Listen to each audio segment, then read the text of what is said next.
When I took up running initially, one thing I refused to give up was my passion for cooking and trying new dishes. And that was no different to this week's training, as I made a burnt Basque cheesecake and as well as these tomato and ricotta raviolis. For the Basque cheesecake, what you need is double cream cheese, a lot of eggs, caster sugar, vanilla syrup, and a bit of flour. I had never made this recipe before, however, I was in the very helpful and strong hands of Joshua Weissman in terms of his recipe. First step is to combine all of your wet ingredients. This includes your cream cheese, and your eggs, as well as your vanilla. We then proceed to add the sugar.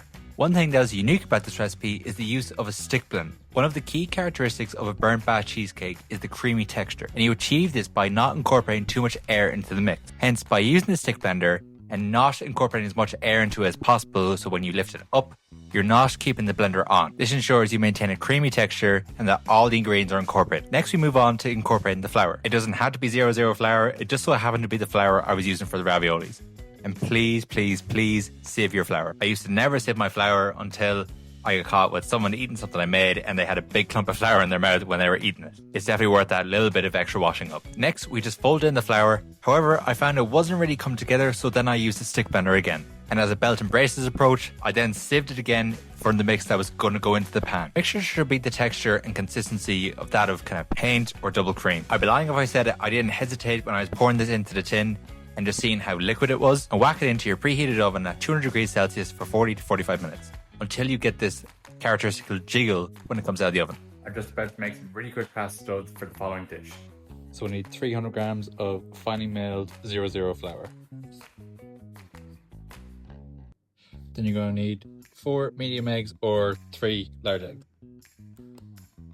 See if this works. Oh yeah. Whack this into your food processor and blitz.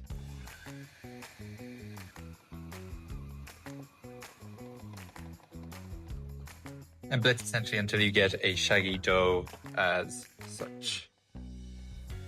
Okay, we're going to bring it together by kneading it on the countertop. Flour on the surface, you can always add more.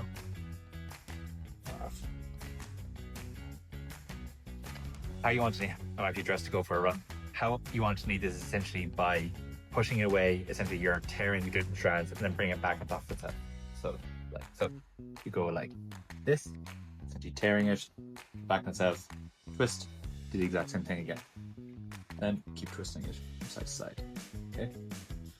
Do this for about 5 minutes. Super therapeutic.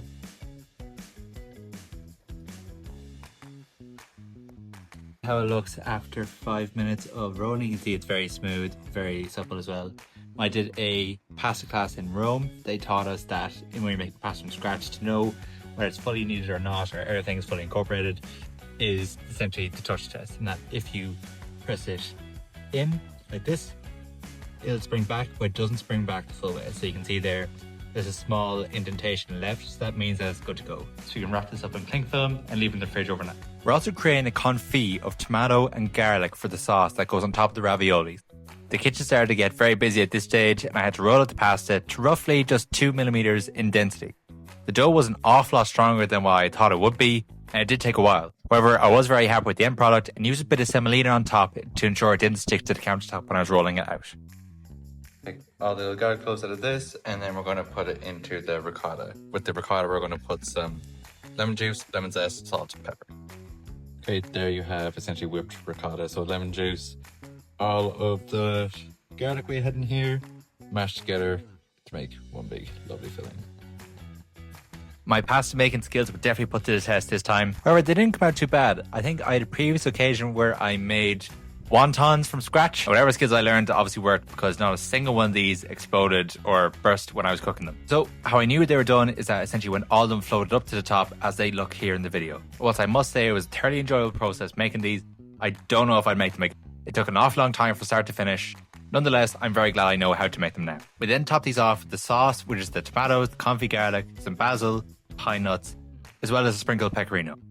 This is how it looks currently. You can see on the inside. So you burn the top all the way around, well, burnt technically, like, and obviously the tin foil and parchment paper keeps everything inside. So this has had a day to cool also.